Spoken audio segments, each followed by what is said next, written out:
Сәресін ішуге қатысты сұрақтар. Сұрақ: сәресі ішу міндет пе? Жауап: сәресі ішу оразаға ниет еткен адамның таң атар алдында тамақтануды немесе ең болмағанда су ішуді білдіреді. Үкімі: мұстахаб, істесе сауап, ал орындамаса күнә саналмайтын іс. Амал 1. Бұған ешкімнің дауы жоқ.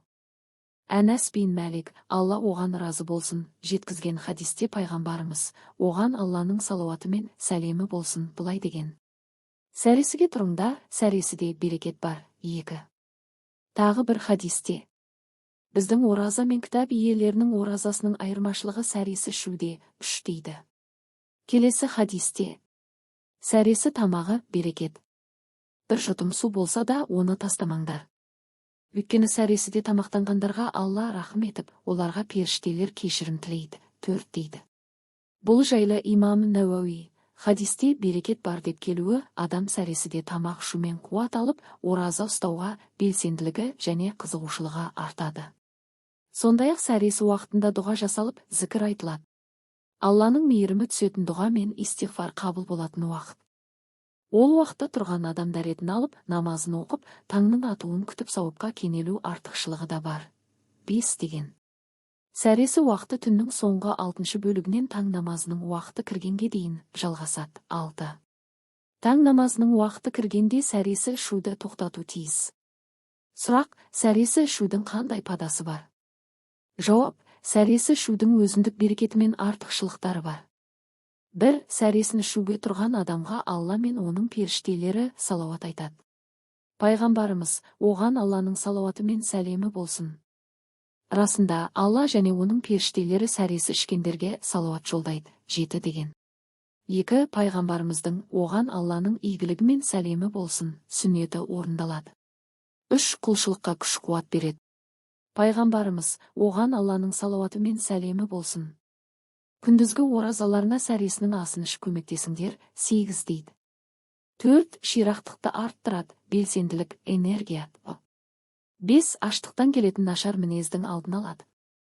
6. Сіресі дұғаның ең қабыл болатын кезіне сәйкес келеді. 7. Сіресіде ниетті түзеп, ықыласты арттыруға мүмкіндік туады. 8. Сәресіне тұрған адам таң намазына ұйықтап қалмайды. Сондықтан мұндай пайдалардан құр қалмас үшін сәресіне тұрған жақсы. Ал сәресі іше алмай қалып, ауыз бекіткен адамның оразасы дұрыс саналады. Сұрақ: сәресін ерте ішіп қоюға бола ма? Жауап: ораза ұстаушыға сәресін таң намазына жақындатып ішу және аузын тездетіп ашқан сүннет болып саналады. 9. Зайд ибн Сәбиттен жеткен хадисте былай делінеді: пайғамбарымызбен, оған Алланың салауаты мен сәлемі болсын, бірге сәресін ішіп болған самасы тұрып. Тағы бір хадисте: адамдар ауыз ашуға асыққан сайын әрдайым жақсылықта болады. 11 делінген. Сондықтан сәресін таң намазының уақытына жақындатып ішу әрі ауызды күн батқаннан кейін тездетіп ашқан дұрыс. Сұрақ: сәресіні күн шыққанша ішу керек пе? Жауап: ауызды бекітіп жатқан адам сәресін таң намазының уақыты кіргенге дейін ішу керек. 12. Алла тағала Құран кәрімде былай дейді: және таңнан қара жіптен ақ жіп, қараңғылықтан сәуле айырылғанға дейін ішіңдер, жеңдер де соң оразаны кешке, күн батқанға дейін толық орындаңдар. 13. Пайғамбарымыз, оған Алланың салауаты мен сәлемі болсын, Ибн Уму Мәктум азан айтқанша ішіңдер, жеңдер. Ол таң атпайынша азан айтпайды дейді. Сондықтан сәресін күн шыққанша емес, таң намазының уақыты кіргенге дейін ішу керек. Сұрақ: таң намазына азан басталған кездегі ішіп-жеудің үкімі қалай?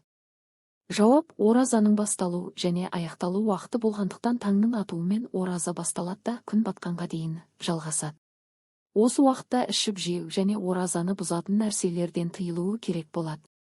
Алла тағала Құранда: және таңнан қара жіптен ақ жіп, қараңғылықтан сәуле айырылғанға дейін ішіңдер, жеңдер 14 деп басталған уақытын ашық баян еткен. Омар, Алла оған разы болсын, жеткізген хадисте: егер түн ана, шығыс жақтан келсе және күндіз ана жаққа, батыс қайтса және күн батса, ораза ұстаған адам аузын ашады. 15 делінген.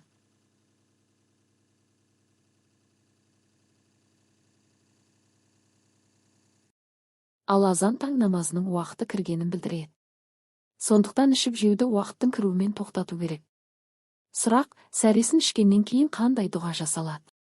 Жауап: ауыз бекітетін кезде мына дұғаны жасау керек. Оқылуы: нәуейту ән асума саума шәфри рамадана минәл фәжри иләл мағриби халисан лилләхи тағала.